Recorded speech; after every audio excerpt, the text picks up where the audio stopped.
It's the Exit 52 podcast, Orioles series recap, live on a Wednesday night. It's Wednesday, my dudes, 6:11 p.m. here on the East Coast. Orioles have just wrapped up in Central Time there in Milwaukee.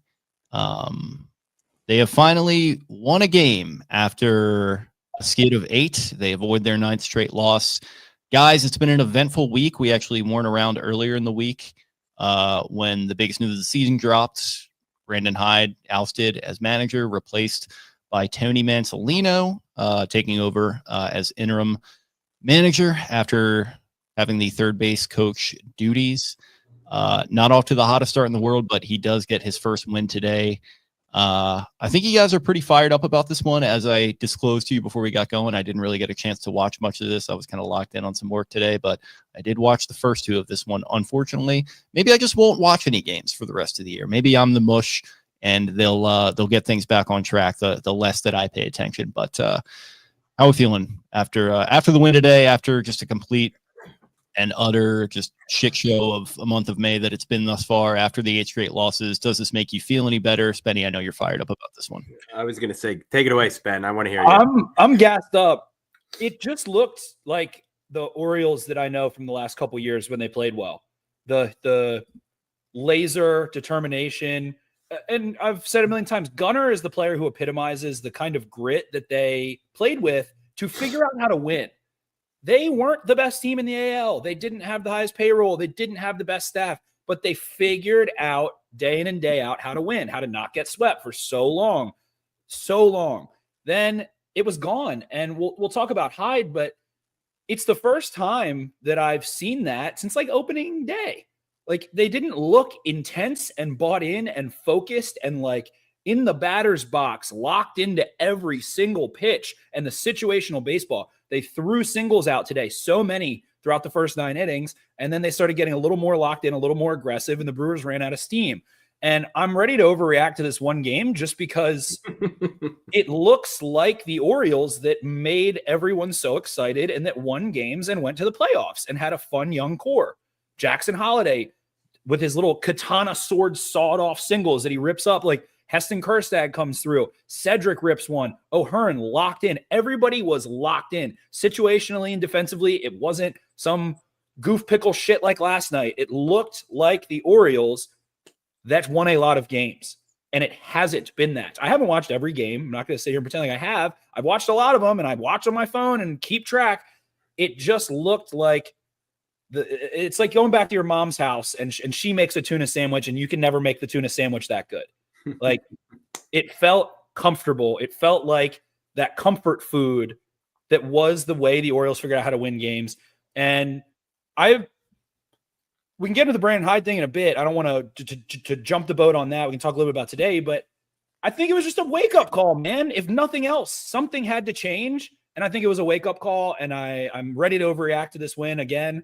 But I think the situational hitting today, they had to do it over and over and over. Felix, the one consistent thing about this team this year, had a shitty situation occur. Like there have been so many this season for the Orioles. Walks a couple guys, fucking bloop single, and bam, the Brewers, tie the game, send it to extras. Felix is the one thing that has felt really consistent so far this year.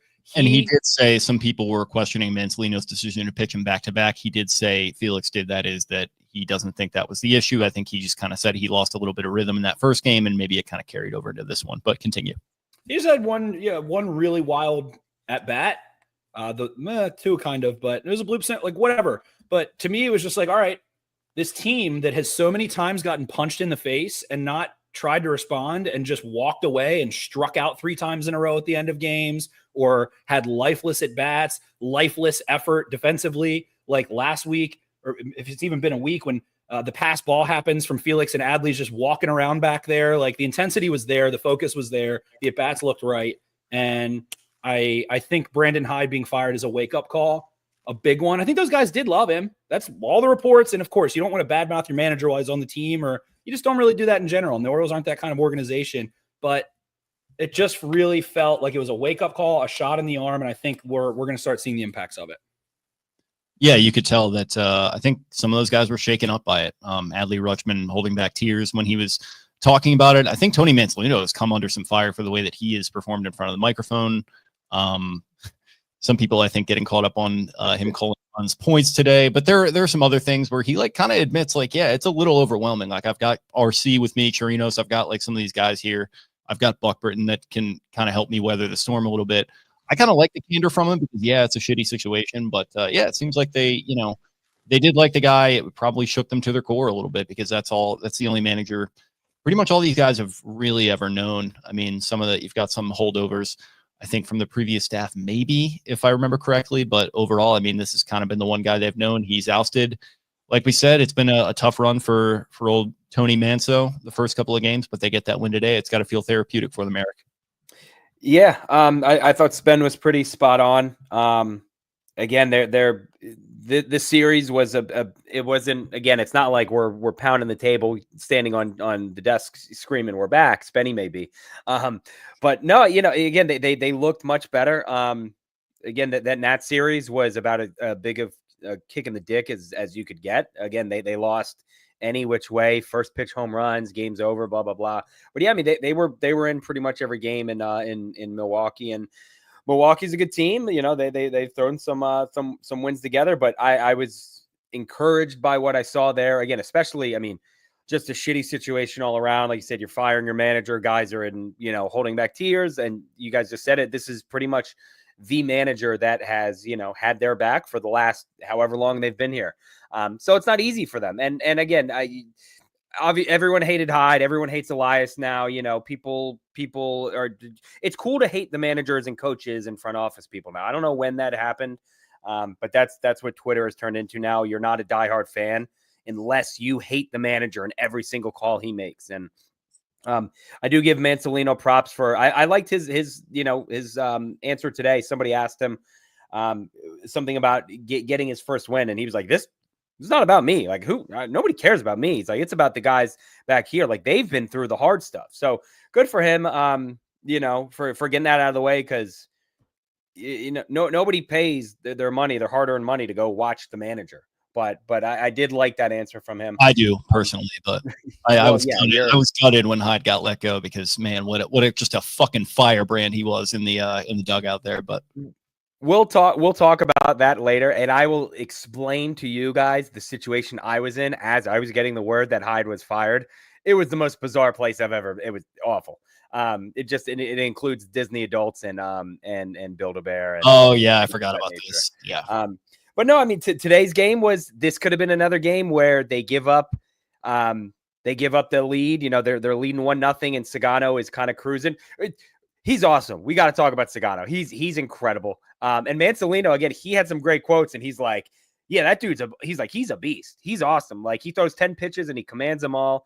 He goes 6 innings again. It feels like he's one of the few guys this season that's consistently able to go 6 for them. 5 hits, 2 earned runs, 1 walk, 3 strikeouts. It's just like, it feels like he's kind of, I was calling Zach Eflin the metronome. I think I'm not going to let him lose it due to injury. Jim Harbaugh never let a starting quarterback lose his job due to injury, but Tomo is approaching metronome, territory here. So I'm with the Yeti. I would re-sign Sagano right now. I give him 2 years, let him bring all the insomnia cookies that he wants. And I think he means resign. He wants him to resign for some reason. Oh yeah, resign. Yes, that's right. I will say too, O'Hearn had a good story at the Jimmy's event the other night, and when he said he played golf with Sagano, and he said he won so much money off me. He said my new nickname is the ATM.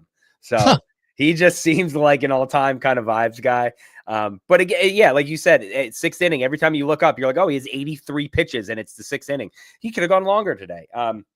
Again, just we saw Andrew Kittredge, welcome in there, quote, or CC, we're going to tag hat tip. Jacob Calvin Meyer, as we always do. They are undefeated with Kittredge in the opening day.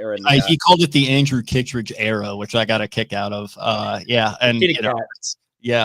I tried to make the conclave Orioles a thing when the conclave was still going on. That didn't work out. No. 1 inning pitch for the kitty cat and 1 strikeout. So nice to see him get out there, get active, and punch a guy out.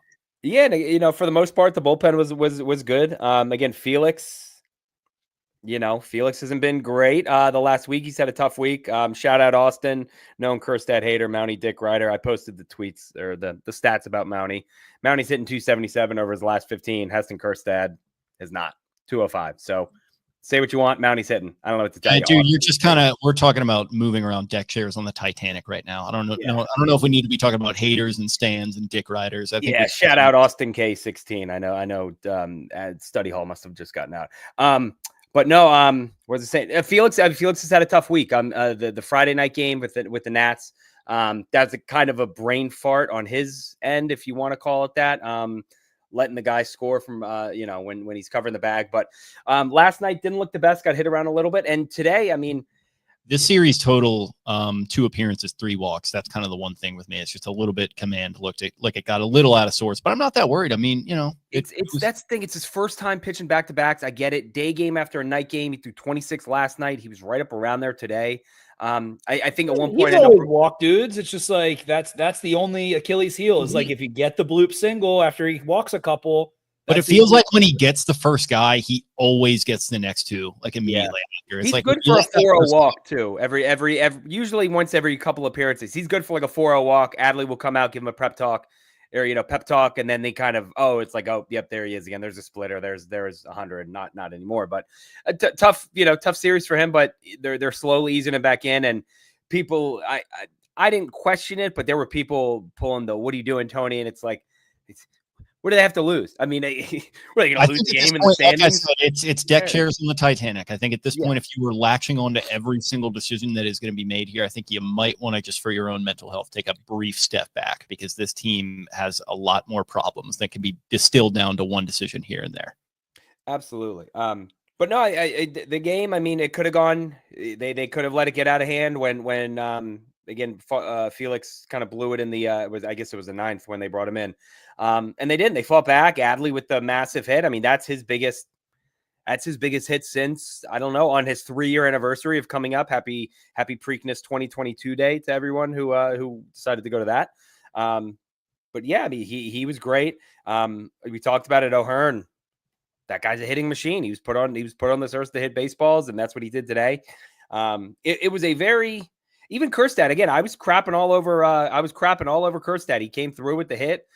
His at bats don't look the greatest, but he had 2 nice catches in the field too. He had the I one. so badly want him to get rid of the big waggle. I feel like it throws the timing off. I don't know. He's been a prolific hitter at all levels, but this one. But it's just so much movement. He's uppercutting the fastball. Yeah, you get kind of the lazy, kind of loopy movement with those power hitters. It's you just throw the timing off sometimes. Yeah, there's a lot to talk about with hitting technique on this team right now that, again, we've already gone on ad nauseum about. We've already had some coaches replaced. I don't see it happening mid-season at this point anyway, so you just kind of hope that they can figure it out.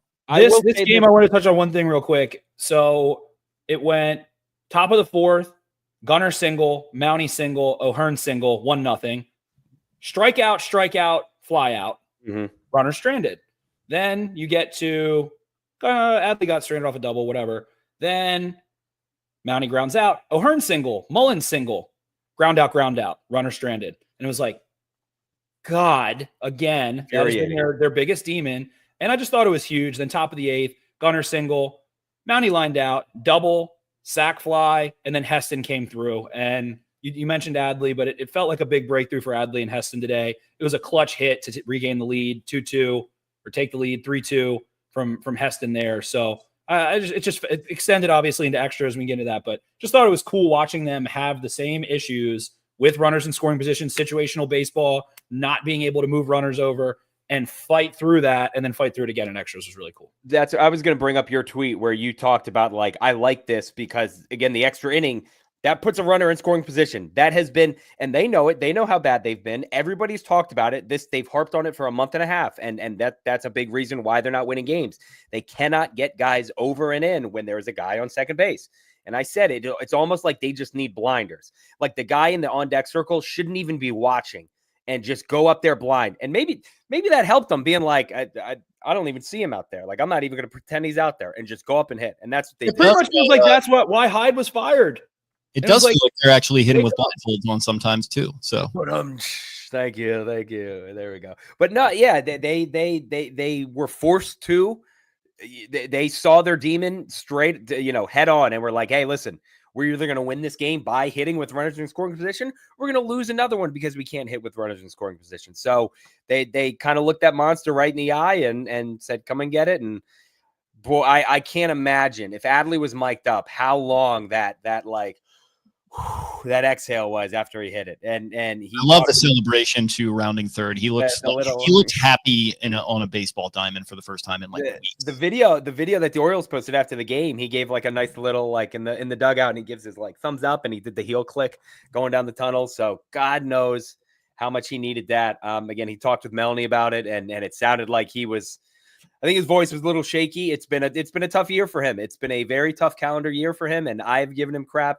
Everyone is giving him crap, and I'm sure he's heard it all. It's also starting to. I feel like we're crossing the Rubicon a little bit. People are getting a little too crazy with the dialogue. Oh yeah, and now we're talking about sending him down and this, and it worked for Jackson, and it worked for this. So here I saw this tweet. A couple different people tweeted it. I think I retweeted one of them.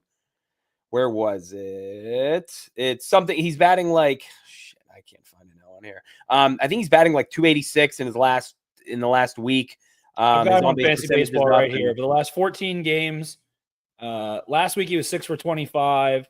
Last 2 weeks he was 9 for 44. But since like May 15th, he's hitting 286. Has been looking a lot better, a lot more confident at the plate. And it's not like overall, it's still not what you want from a 1-1 or anything. Like I'm not making that argument, but I mean, and I'm not even talking about like the JLC, like hyperbolic, send him down. I just think some people need to maybe chill out a little bit. His defense, I think, has been better than he's getting credit for. And, 286 isn't going to kill you. Send him down is the most, what do you think is going to happen after that? After you send down the 2-time All-Star in his first season, how do you think maybe he should just do it. Other guys do it. No. He's the 1-1. He's a 2-time All-Star in his first 2 seasons. That is the most ridiculous solution humanly possible. Unfortunately, he's going to have to figure it out up here. He's not getting sent down. What are we talking about? What is in your brain that is making you say send Adley Rutschman down?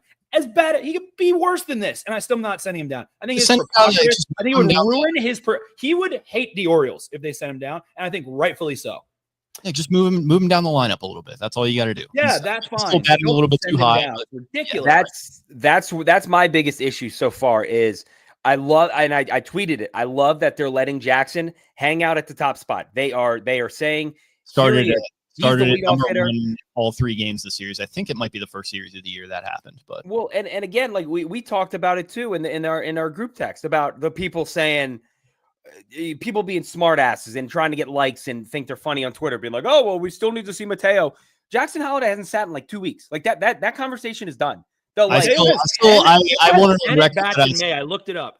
10 at bats in May, and people are complaining about Mateo playing. I wanted on record that I get a kick out of those. He's the everything app. They just can't get enough of him no matter what. They need to see him in the outfield and second base, and they're going to try him at pitcher now. He's truly the everything app. John K says they sent Seti down. I get that. Seti wasn't a 2-time All-Star in his first 2 years, and the 1-1 and the Adley. I'm sorry, he's supposed to be the core of the franchise. I think the clubhouse would be twisted and jaded if you sent him down. I think that would be a slap in the fucking face. And here's another thing too. I'm going to look it up now.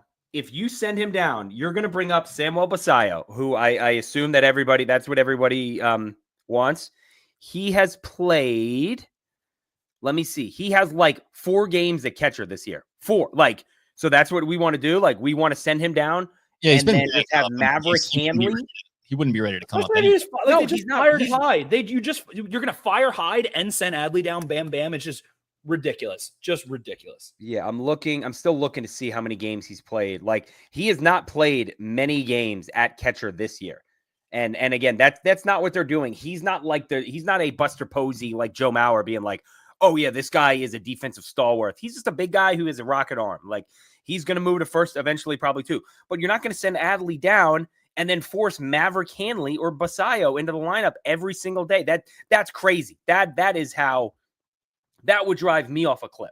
That would be nuts, and they're not going to do that. Like that. And I've been as sour on Adley as anyone since last year. The void in his face, the emotionless, pale, freaking dead in the eyes has been driving me bonkers. But I think sending him down is a slap in the face to him, to the organization, to the clubhouse, to everyone, especially right after you just fired. If you're and if you're making this as an argument that like it would help them win games more quickly, that's just not the case. You're just being emotional, and it's okay. Like you're pissed off. Everybody wants retribution and punishment and consequences. For accountability is the word you're looking for. Accountability. That's the word of the week in Baltimore. But also, yeah, welcome to being a Ravens fan. I hear that word thrown around 5 fucking times a week after they lose. Probably more than that, actually. Just want accountability for my sports team, whatever the hell that means. They lose. I just want their words to make me feel better about when they lose. Here's what I don't understand too. Like I'll get a tweet. I'll get probably 3 or 4 tweets a day being like, bring up Mayo, put him in the lineup every day, and make him, just see what he has up here. It's like, so why not just stick it out with Adley? Obviously, that's what they're going to do. Like, you want to bring Mayo up, who has struggled, even worse than Adley, and then send Adley. It makes no sense. So, Basayo, not ready. Nobody wants to watch Maverick. We said a couple weeks ago, Jake, we're a big Maverick Hanley podcast. Yeah, we're not that big a Maverick Hanley podcast. No, we're not that big, but it's just not worth. And like Kobe Mayo, like you said, we've already seen it, and I think there is a chance we get to that point this season where the games don't matter really at all anymore, and you can do that, but I don't know if we're quite there yet. We're not even to the It would be a triple slap in the face to specifically because of who Basayo is and his status as a prospect, and to be like, we're sending you down and we're bringing him up to fix and this. Playing him every day. I mean, that would be a slap in the face to Ramon Arias, who's been one of your only consistently good players this year. Like I don't know, not into it. Yeah, it's not. And again, but Basayo this year has like 84 at bats, something like that. It's not like he's very clearly not ready this year right now. He's not ready. So that kind of just needs to stop. I think 102 plate appearances. Yeah.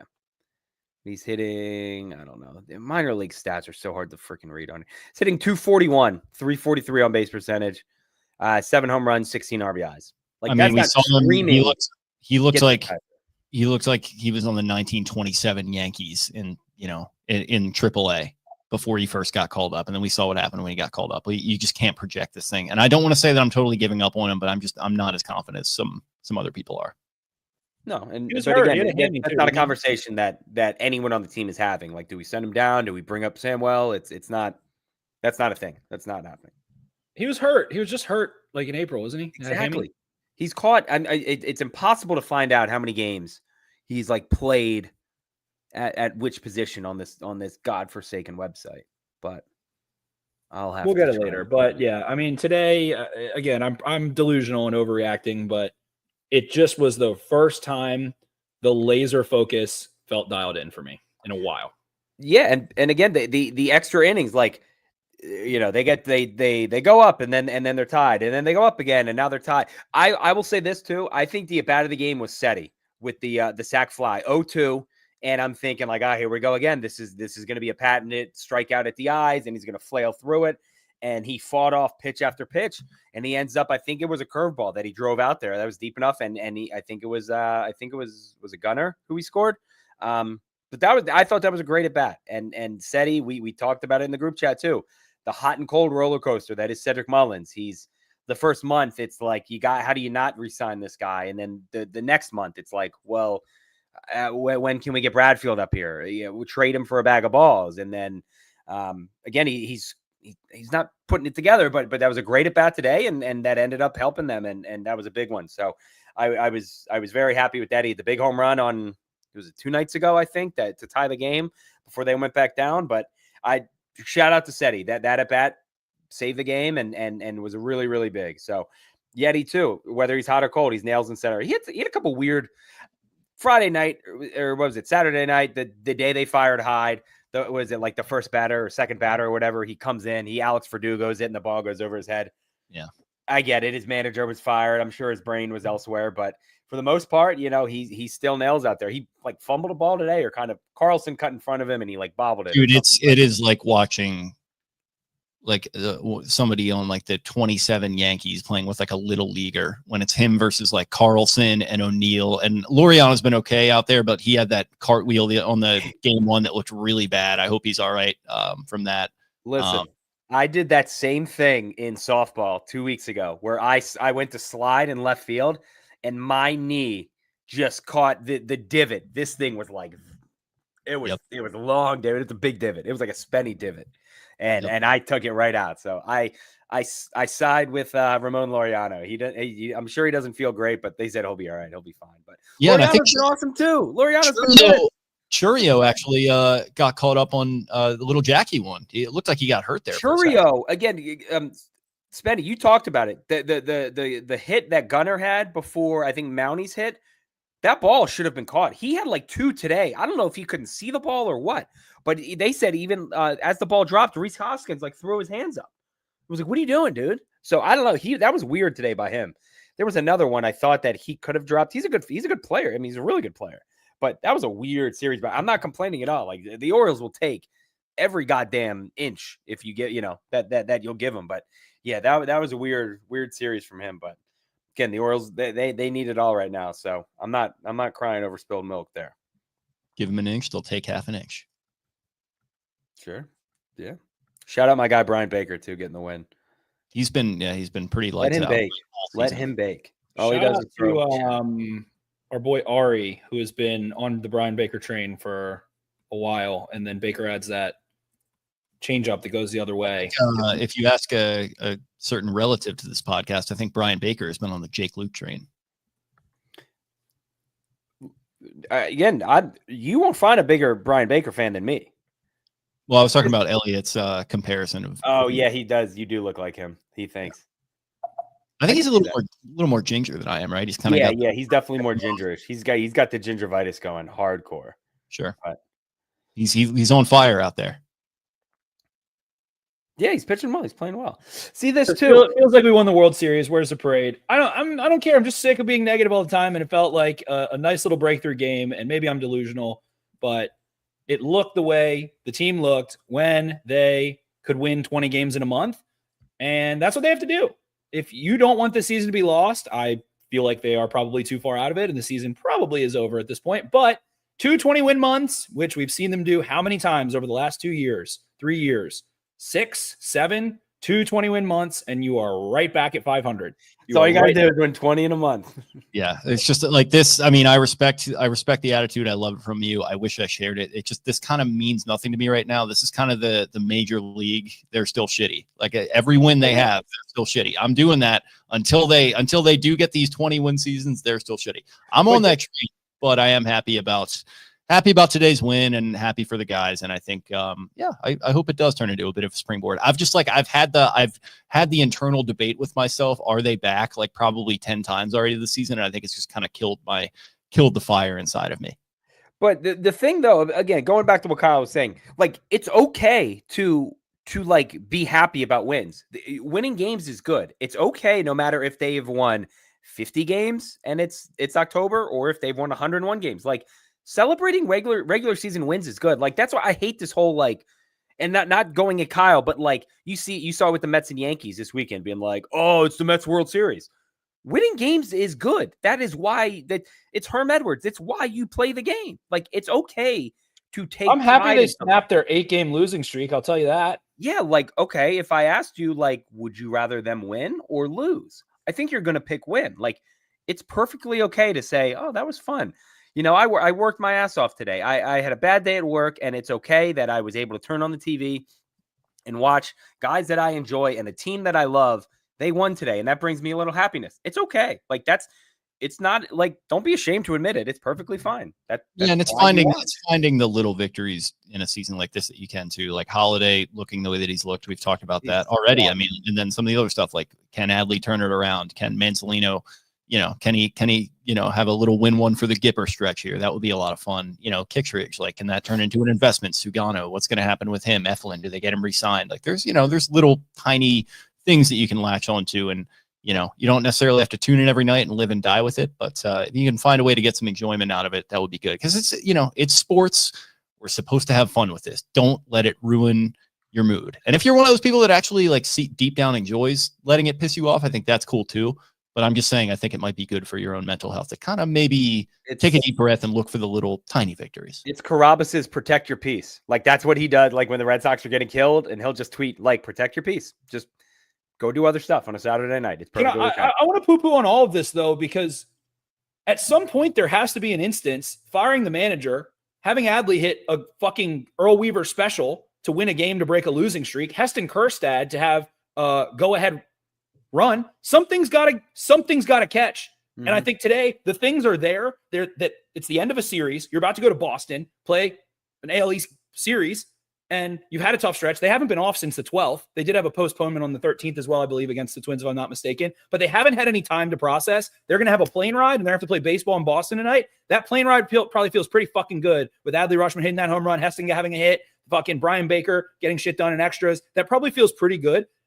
It's too early for them to give up. It's too early for the Orioles to give up. They have won games. They have gone on freaking winning 15 out of 20 several times. Something has to catch. They have not even had time to process firing Brandon Hyde. That is the beauty and the shit of baseball, is that you don't get time off. You are just playing baseball every day. So you've got to take the small victories. Might feel like big victories. They feel like big victories to me. I don't think they're little things. I think Adley hitting that home run, some of these things is a great way to look at it. Exhale. You said, what did that breath probably sound like? Probably sounded incredible. Probably can translate into maybe having a good day tomorrow at the plate, having another competitive game, have stack fucking days. It's too early. It's not even June yet. There's still another month and a half before the All-Star break. So, win to Narniak, 69 here. God, I love YouTube names. Tomorrow's night's game in Boston is very winnable. Giolito has been terrible. Stack a couple fucking wins, bounce back, show some grit, get back at it. Like, you got to. I don't care if they miss the playoffs or not. I really don't. They're not going to win the World Series. I'll tell you that. They don't have the horses. Looking at them and the Dodgers is a joke, but got to turn it around some way, somehow right now. Giolito feels like a guy who like Narniak is saying, is like, has not had a good year, was hurt. That is a pitcher who they could and should absolutely like jump all over. Like, I dare you, knock him out in the third inning, knock him out by the third. I dare you. Like put up 9 hits on him. Do I would say what they did to Mackenzie Gore the other night. But they ended up getting the win. But seriously, knock them out before the fourth or in the third. Get into their bullpen early. Like, they just had a bullpen game yesterday because what's his name got thrown out. Who am I thinking? Walker Buehler. Like, go ahead and do that. Like, start to ruin other teams' series. You can do that. It's perfectly fine. Like you said, we've seen that. We've seen them do it before. Again, Giolito has started 4 games this year. He has 20 innings and he's allowed 16. Pardon me. He's 20 in a third innings and he's allowed 16 earned runs in 20 innings. Go beat the fucking brakes off of him and pull a couple home runs over the monster. Yeah, you like, I would love to see Melody. I would love to see Heston. I would love to see these guys get going and start putting a ball off the dental monster. Just beat up the wall. Like, good things will happen after that. And like you said, win 2 in a row. They haven't won 3 in a row all year, I don't believe. Just win 2 in a row and then go to 3 in a row. Just do whatever. You're turning into our guy, Millar. Yeah, just don't let him win. I love Millar. But O'Hearn said the exact same thing when I was talking to him last week at Jimmy's, and he was like, "We just got to start winning series. That's all that." He said, "If we can make up 1 game a week until the end of July," he was like, "I'll feel good. Like, I'll feel obviously not." And people are gonna be like, "Oh, don't you want to win every game? Don't you want to?" Yeah, that's fine. It's not realistic. But he was like, if we can just piece this together and start winning series, and you don't root for injuries on other teams are going to get injured. The Orioles are not the only team that's going to get injured. Kelton Cowser is going to be back very soon. Jordan Westberg, I know Elias said yesterday, and everyone was all over Elias for not speaking. I don't give a shit. But I think he said same thing. Like, we're hoping to get him back, not by the end of this month, but hopefully very soon after that. So that's what, 2 weeks? Before you know it, you're going to look up and it's going to be Jackson, Cowser, Adley, Westberg, Gunnar, Mounty, Kjerstad, O'Hearn. Okay, like, now pick your poison there. Where Cedric and Laureano, and that's your Laureano. Those are the pieces, and that's a good lineup. That's a talented lineup. Somebody today was like, why? And I truly don't know if this person has been watching, but they were like, why is Dylan Carlson playing? This guy sucks. And it's like, because there's no one else. Laureano did a cartwheel yesterday. He almost did the splits. Like, what do you mean? Why is he playing? It's not like they didn't say, oh, we're going to sit these guys. We want to get a look at Dylan Carlson. What was the Twitter handle of the guy who said that? Was it Lamar Lover? No, this was at Orioles Lover for Life 69-420. They're all very similar names, but it's just my answer back to him was like, who else is going to play? if you want them to get another look at McHale, I gotta say something. I think Orioles Twitter has morphed into a completely different monster of its own than these Ravens kind of come overs that you're complaining about. I think this thing has gotten off the rails incredibly. Because when you watch the team you love lose 8 days in a row, or I guess 7 days in a row with the doubleheader, it drives you mad. Considered it to Paul McCartney 8 days a week. Oh, will the be 8 days a week? It will drive you mad. That's why baseball is the most frustrating sport, and that's the same reason why this team has to catch on to something. One game, one day. The whole goldfish, Ted Lasso shit. That has to be it. And that's why, as a fan, I think baseball is the worst sport. Like, if your team has a shit stretch, you feel it. As soon as you wake up, you're thinking about it again. You're getting ready for work. You're checking the lineup. The lineup's in. Here we fucking go again. All right, can the Orioles lose a 9th game in a row? That'll drive you crazy. So I think people are. I don't know if it's the worst sport. I think it's maybe the sport that was least constructed, the least forgiving sport. It is the sport that let me finish this one because I think you'll like it. I think it is the sport that was least constructed to be consumed in the Twitter era, because you could probably tune out of some of this shit 10 years ago. Even now, it's just we're all addicted to our phones and the everything app. But this is just, man, when a season with expectations like this goes this way and you're just beaming it into your skull 8 hours a day, that ain't good for you. I'll tell you that much. It makes you hyper fixate on things and fire this person, that person, all those things. But I mean, firing Hyde, I don't know. I feel like we should talk about Hyde maybe a little bit more. Obviously, it's a little bit of old news now, but it has to be just such a wake up message. We're gonna stop counting on the manager. We're gonna stop. I mean, if the season continues this way, you're looking at if Adley hypothetically doesn't turn it around and they do send him down or something, it's over. It's over for Adley. He doesn't want to be here anymore. They don't want him. He's not the core of their franchise. If Jackson doesn't, everyone is being evaluated under a magnifying glass because of the expectations they had this year, and they needed to figure it the fuck out. It is shit or get off the pot time. It is 5-alarm fire. Wee woo, wee woo, wee woo, emergency. Get runners over with no outs and 2 on. Put the ball in play. Be alive, alert, and awake when there's runners in scoring position.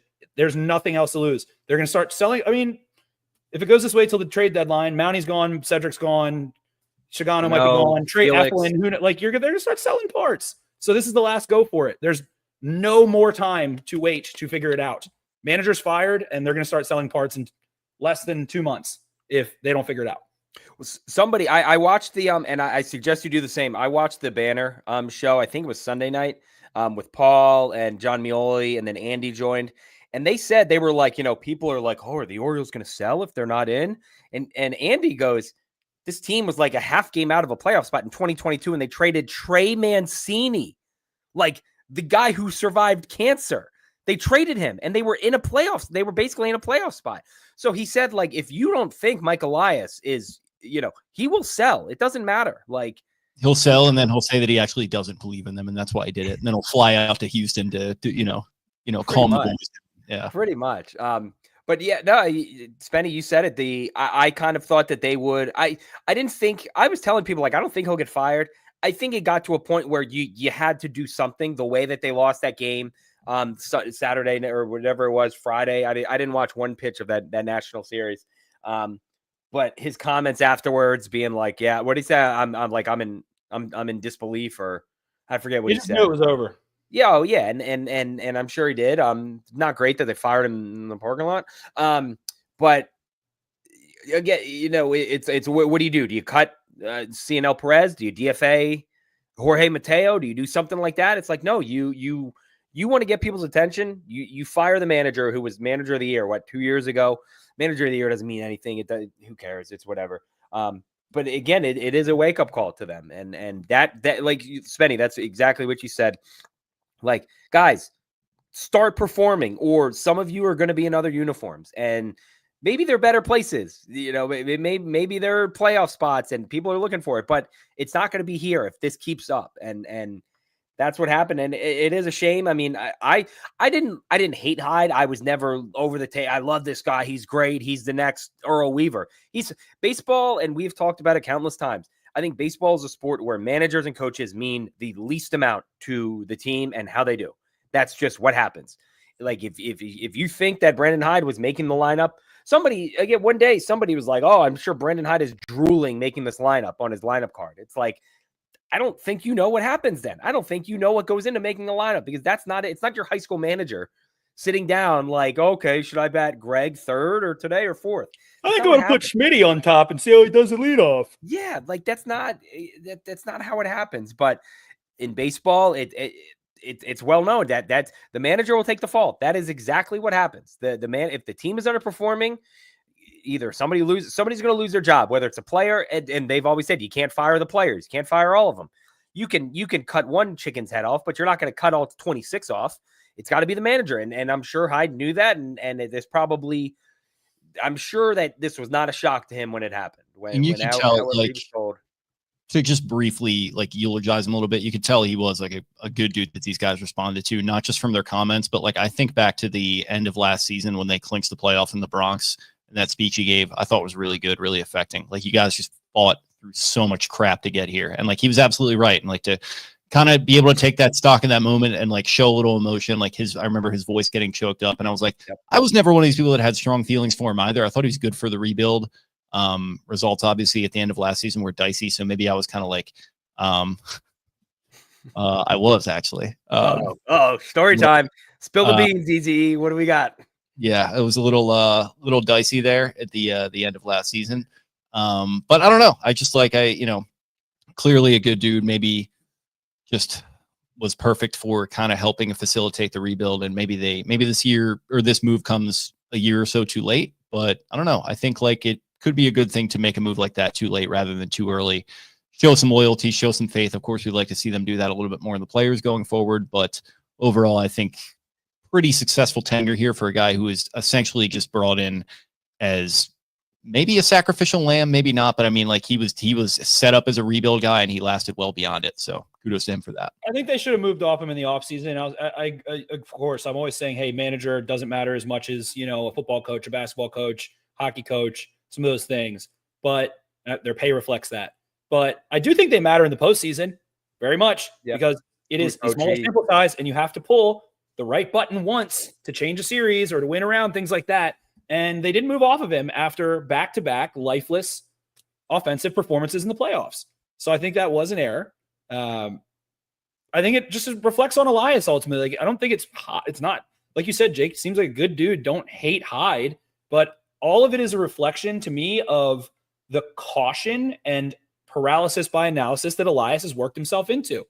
He didn't want to shake things up. He doesn't want to shake anything up. He wants to be so calculated in every move. Corbin Burns for Ortiz and DL Hall. Like, that is the max. That is the max we've seen in terms of shakeup, that they traded two guys that they could do without for an outstanding pitcher for one season.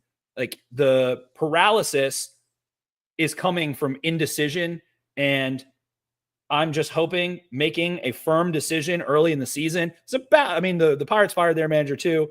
Managers don't get canned too much earlier than this in the year. Clearly, you probably should have gotten somebody else and a new staff in. They tried to shake things up with their hitting coaches and analysts and all that shit. But it's time to just start making firm decisions. And the indecision versus the wrong decision, that classic trope, I think it's time. It's time to just start making firm decisions and picking a direction and saying, fuck it. And I think Brandon Hyde is step one of that. Come say what's up next time. And you're right, like making the decisions, and again, it's giving out contract. It's whether it is to your guys who are already in your clubhouse or guys who are on the free agent market, or trading guys with, here's the word we all love, and I know Sig Meidel loves this word, or these words, controllable years. Controllable years are fun and they're fine, but they really do not matter if a player like does not develop, or if you're so afraid to let go of a guy. Joey Ortiz, people were so afraid to let go of him, and then look at him. He's bunting it straight up in the air. I don't know if you guys saw that. I can't remember if that was today or yesterday. control. You got to start. I've said it a billion times, and I blew Jake away when I said it. You got to break some eggs to make an omelet. Like that. That's going to happen. Baseball is a sport where there is no salary cap. We all know that. You can spend money and strike out and still be okay. Look at the Dodgers. What did we talk about months ago at this point, Eric? Like, you built the foundation. Do you want to build the house? Because you're running out of time here. Like, they might get a new contractor on site. Somebody else is going to take this bid because concrete is laid. Concrete is laid. The walls are still not up yet. That's fine. You know, the drafting and hitting on those draft picks is fun, but it's not going to be fun when they're wearing, Atlanta Braves uniforms, playing shortstop, now batting number 2, Gunnar Henderson. Like, that's not going to be fun. So start doing that, putting the foundation down. But baseball is a sport where you can spend money and miss. The Dodgers did it with Chris Taylor. They just DFA'd him. They used $60 million. It's not much to them, but that's still big. Blake Snell made 2 starts for them.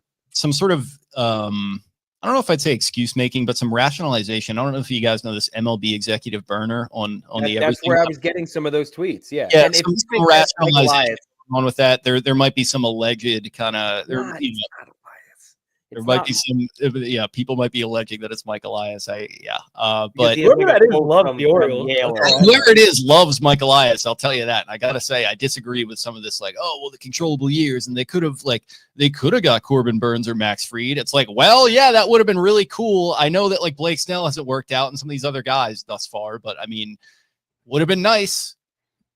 I'm just really sick too of the argument that the free agent class wasn't good.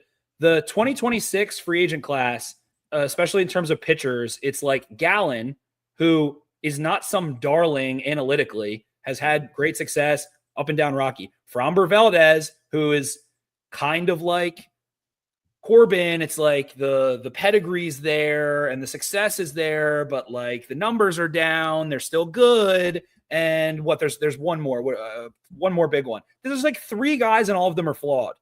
It's just... I don't know. I'm tired of that excuse.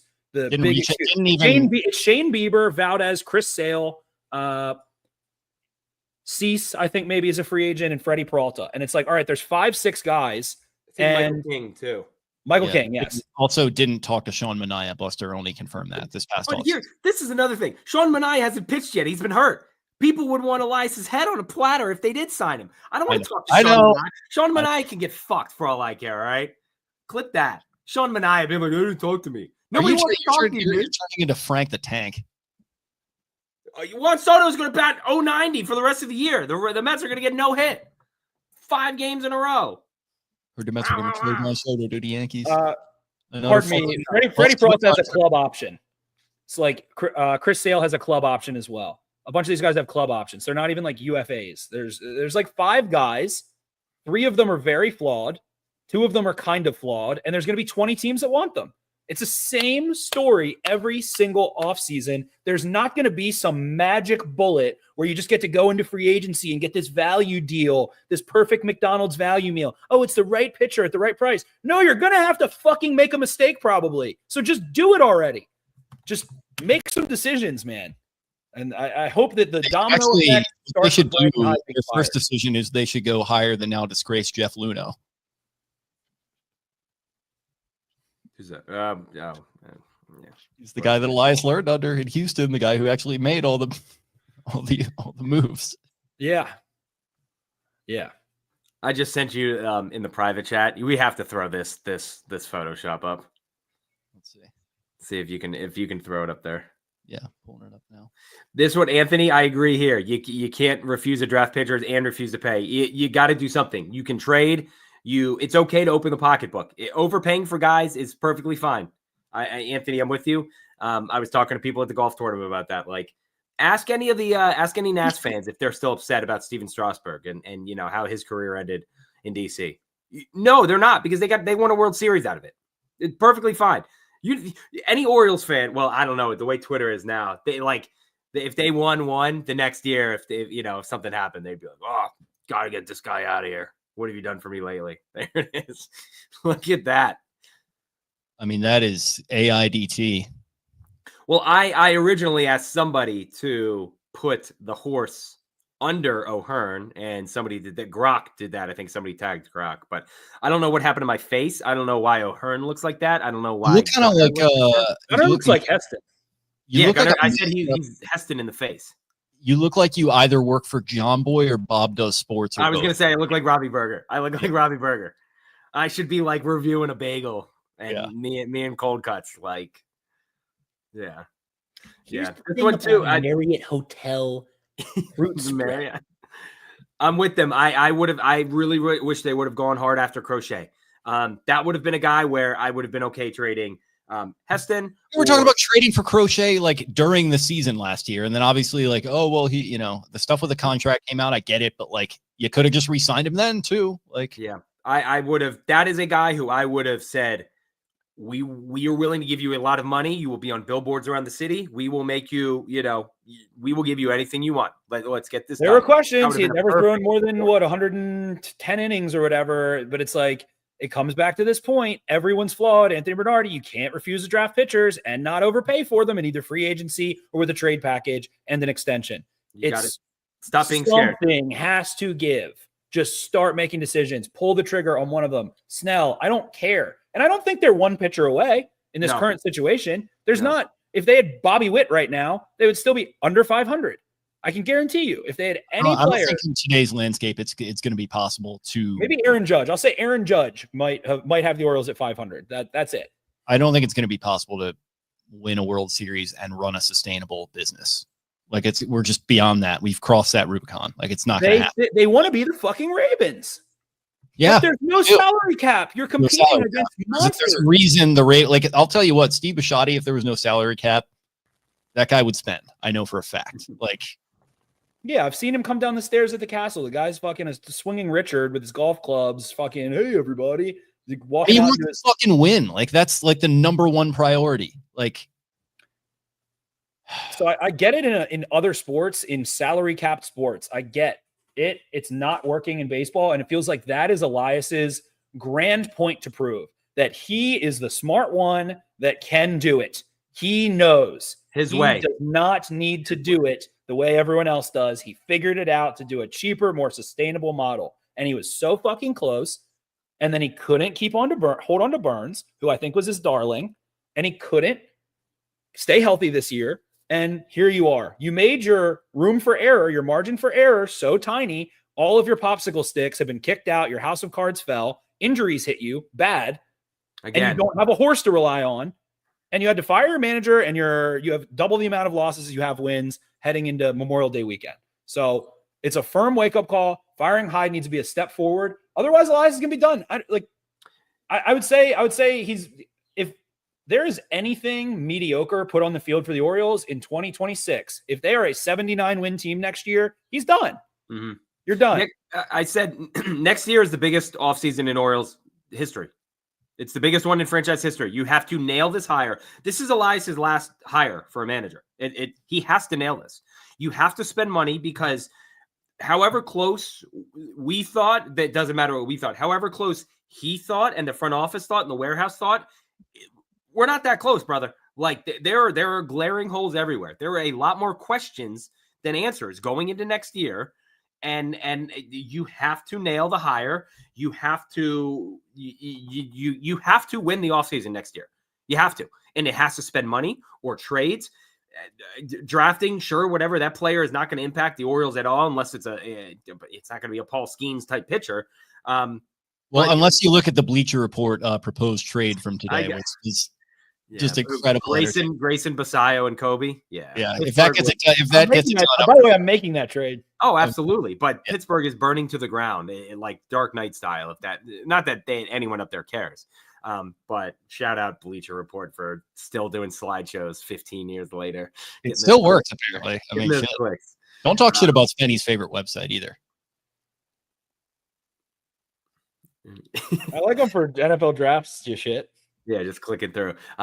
But no, like I said, Elias, I think next offseason kind of tells us where he will be. And somebody, I forget who said it, but they were like, it wouldn't shock me if there was a mutual parting of ways, either in the offseason or after the offseason or something. And the more I think about it, the more I'm almost glad. I'm not really glad, but like overall it could work out in the long term that they have just gotten completely kicked in the dick like this season. Because like if they had just won like 85 games and like washed out in the playoffs again, he could have convinced himself and convinced Rubenstein, let's keep doing this for another couple of years. But if we're trying to love the sustainability models and like do all the analytics and different type of things we're talking about, it's not going to work.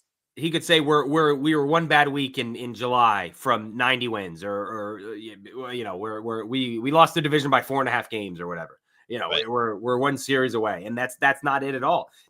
I've said it before, and I said it in the group chat, I think, but like this is UMBC Virginia. Like they are going to be embarrassed, and they are going to get dragged through the mud, and they should. It's a pitiful performance, and hopefully this is a wake up call and helps them reload, do whatever they have to do, because like I said, if the players and the team and the front office was embarrassed about 2 back-to-back disgusting playoff series, what's it going to be like finishing 20 games under? Like that's I was turned off the Orioles as a fan because of what they did in the playoffs last year, let alone what's going on right now. Yeah, I mean, Gunnar and Adley should not be golfing. Let's say it's like all it took for you to get back on the bandwagon was them winning one game in Milwaukee on May 21st. It's true. Write it down. Put it in the paper. Put it in the newspaper. Can I ask a hypothetical? Let's make it like a little fairy tale video game scenario.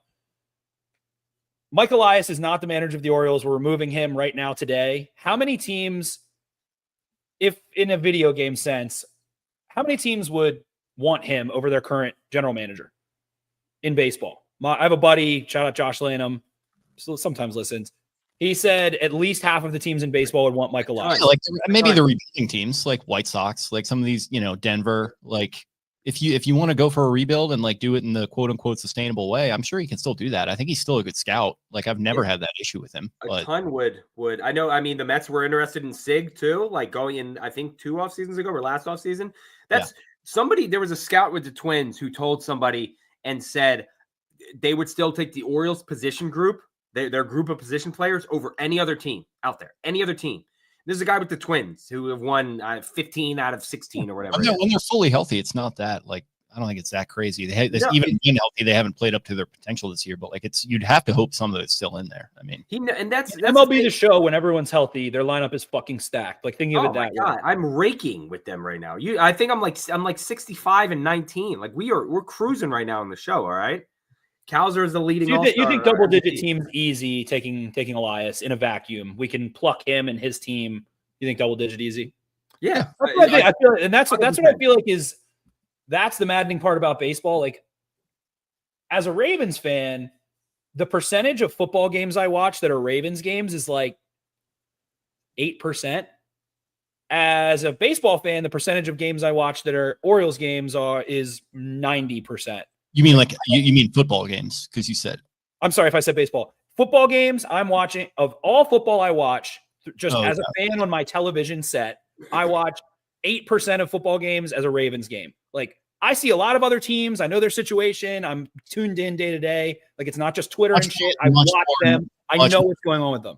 National sport. Yeah, baseball. Exactly. With baseball, it's like because I'm watching the Orioles every single day, 80-90% of the baseball games I watch and what I know of baseball, not just on Twitter and on the internet, is Orioles. So it's like, I don't know. It's like thinking of other team situations too and how they might compute. Nick Carter says a rational thought. Can we just buy Dave Dombrowski from the Phillies? Same guy traded for Austin Hayes. They'd have to be willing to spend money for that. We could do a Birdland membership. The price of the brick is going up on the Birdland membership, and the beers are no longer going to be $5. Can I tell my my Brandon Hyde firing story and where I was? Yeah. So it was JoJo's 6.5 birthday on Saturday, and she's obsessed with celebrating everything birthdays, and she's obsessed with Stitch. So I was like, oh yeah, let's go. But we can go to the mall, and I saw that the Build-A-Bear had a Stitch. Oh yeah, perfect. We'll go in there. We get trapped by this Disney adult worker in Build-A-Bear who is talking our ear off. Not just me, my 6.5-year-old, being like, well, did you know in this movie they did that? Just like explaining stuff to her that she has no idea about. And she just eventually starts wandering off. I'm getting blown up with text being like, Hyde fired. Did you see this? Oh my God, they're going to fire Hyde. And I look down at Twitter. Twitter's blowing up. So I'm trying. So she's building the bear. She is stuffing it. It is. She's trying to get me to spend every other dollar that I did fucking spend. $85 Build-A-Bear. It was incredible. And she's telling us about how she's afraid to sleep in her parents' basement because her dad does pottery and the kilns are down there. And it's like the Home Alone basement. And she's afraid of it, but it's nice and cool down there. As I'm trying to like open like Barstool and like blog sideways on my phone, the manager comes over at one point and is like, do you need help finishing this? And she's like, why am I taking too long? And I'm like, yeah, you are. Like, can we finish? Like, can we go? Like, I'm not buying these shoes for this Build-A-Bear Stitch. And so it's like a Curb Your Enthusiasm episode. Larry finds out the like Yankees manager gets fired. Yeah, I'm literally phone sideways, like trying to type on my phone while this girl is telling me how you're just nodding your head. Yeah, and I was like, yeah, that's crazy. Yeah, she loves it. At one point, I'm like, Joe, talk to her, like, so I don't have to. Like, you carry the conversation. Come on. I like how you said she just wandered off at one point. Yeah, she was like, she kept being like, I'm gonna go give the big bear a high five. They have like a 5-foot teddy bear. She's like, I'm gonna go give him a high five, and I'm like, you can't leave me alone with her, Joe. Like, I'm the kid. Like, you can't leave me alone with one of these Disney adults. It was brutal. And again, I have 55 text messages and Twitter's going crazy. And I'm like, I got to get this blog up. And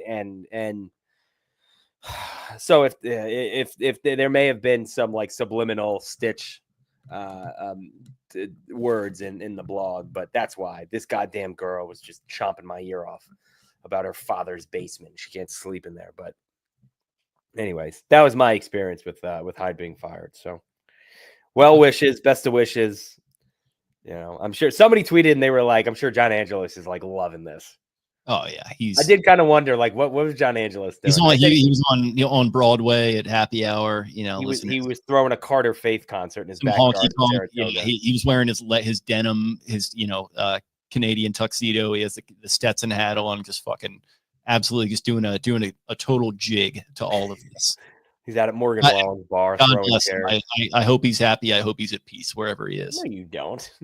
You don't hope he's happy. This is an upside down Dan Snyder, the exact opposite of what happened down the BW Parkway. Yeah, when did the freaking Redskins get? Imagine all the Orioles and the Washington fans that are like they literally had the exact opposite thing happen to both of their teams in that short of a span.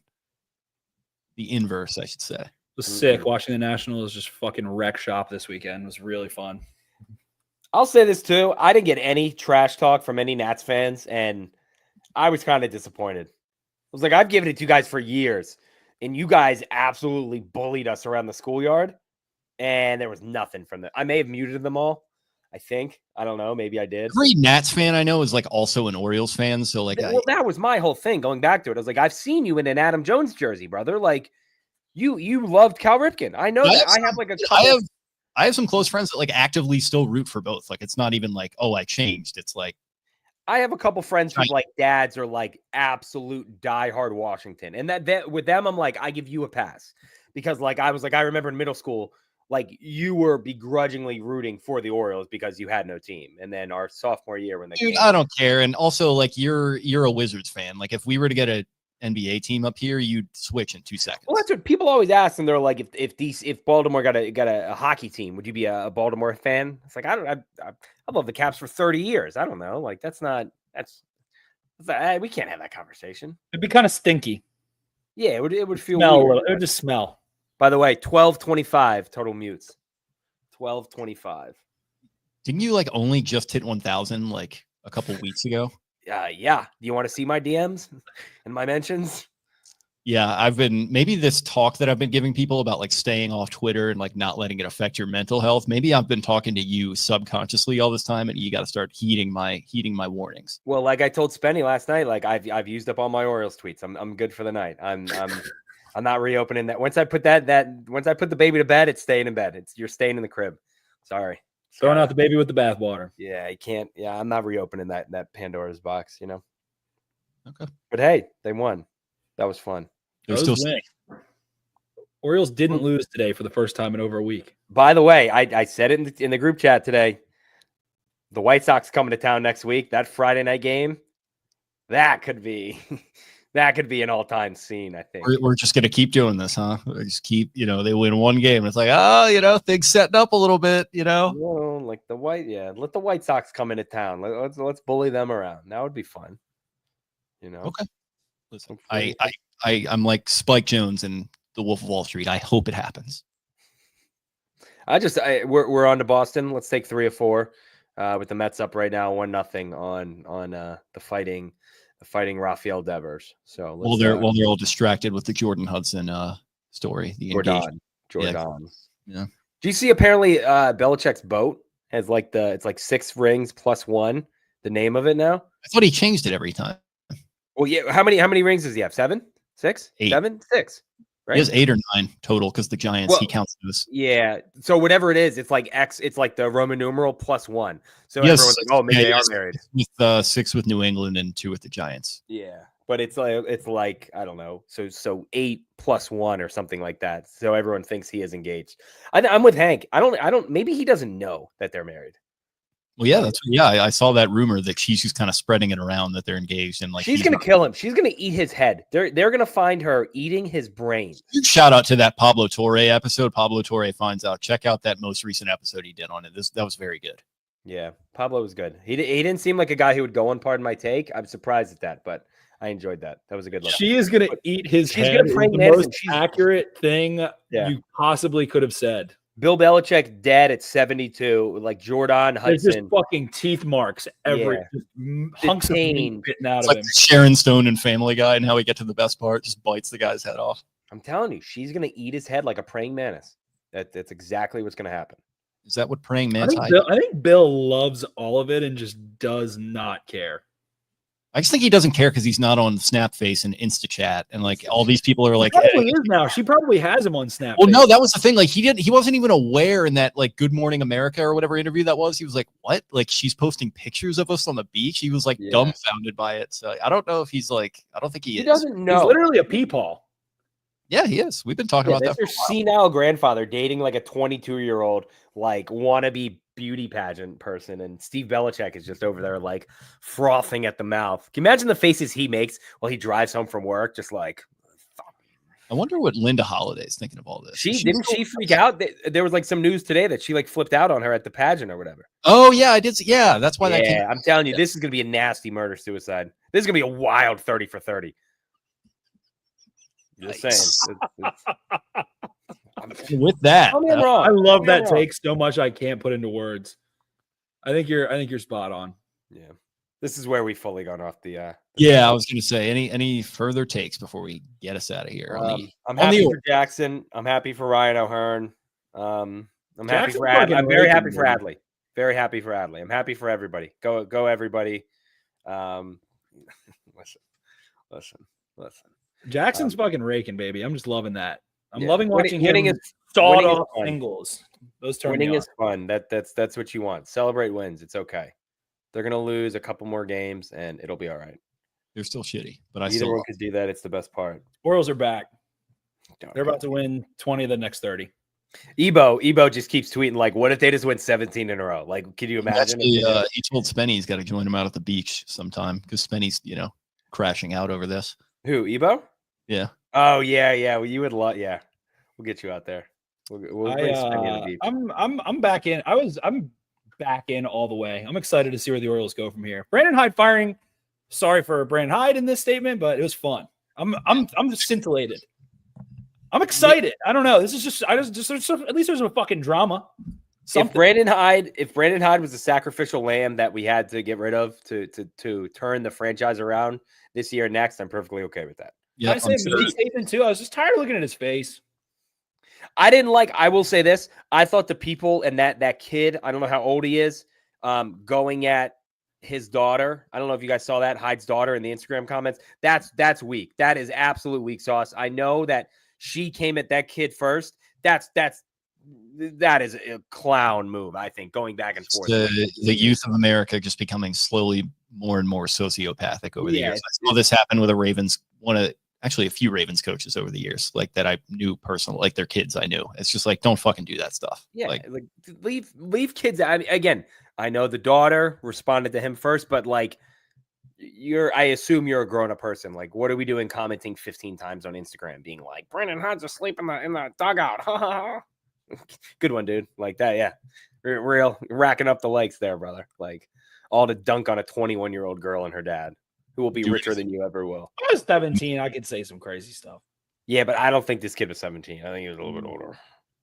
Again, it's like, I don't know, you bullying a 21-year-old girl, like red jumpsuit apparatus. Yeah. Like, you feel like a man. You feel good. Okay. Don't be lame online. How about that? Don't be lame. Don't be lame. Have fun. Enjoy wins. Go Orioles. Go Birds. Go everybody. All right, boys. Well, thanks for sitting in with me here as we go over this one. It was a fun one. I'm still not, bought all the way back in, but hopefully they prove me wrong. We'll see what happens. Thank you, everyone who tuned into the comments here as we broke this one down. If you liked what you heard, please subscribe to us here on YouTube. Be that lucky subscriber that gets us to the 3,000 subscriber mark. Comment on all the videos, like them all. Follow us on social media at Exit52 Podcast on X. You can find Eric at EDITTI22, Spenny at Ravens4 Dummies. That is the number 4 in the middle. I am at Jake Louque. That's LOUQUE. Taylor at Taylor Smythe 10. Brian, who's actually in attendance at some of these games at Barstool Banks. He had a fucking. He was behind that goddamn hillbilly that they kept showing on TV. Was that guy from England? You were calling him a hillbilly. Get him off my. I don't want it. I don't want 4 minutes of some guy who doesn't know he's on TV. And then I thought he was like flipping the camera off at one point. Yeah, it was not when you're getting your teeth kicked in night after night. That's not what I need. It's not what I need, Masson. He lives in Harper's Ferry now. Yeah, I got a freaking Harper he could ferry. We should have sent Brian over there, do some investigative reporting. They were sitting right behind him. Jimbo sent me a picture, and they were like, you can see, I think Brian's mom is in the background of one of the shots, like her leg. They were right there. Jimbo, I'm surprised Jimbo let that bullshit play. He's old school. Yeah, like I thought he would have tapped him on the shoulder. Say, hey, cut it out, brother. Yeah. But shout out to Banks for getting back for the start. That is a ball player. Yeah, that is a true just sign of a warrior. Just hopping on the plane, getting back, and getting out there for the slow pitch. Just getting that started. I don't think it's slow pitch. I think this is real men's league. I know. I just like to rag on the guy a little bit. I play slow pitch. I pulled a quad playing slow pitch this week. Well, yeah, I know that it's not because he plays with Hodges, who is just an absolute psycho. So Brian's pumping 85. Yeah, shout out to Hodges.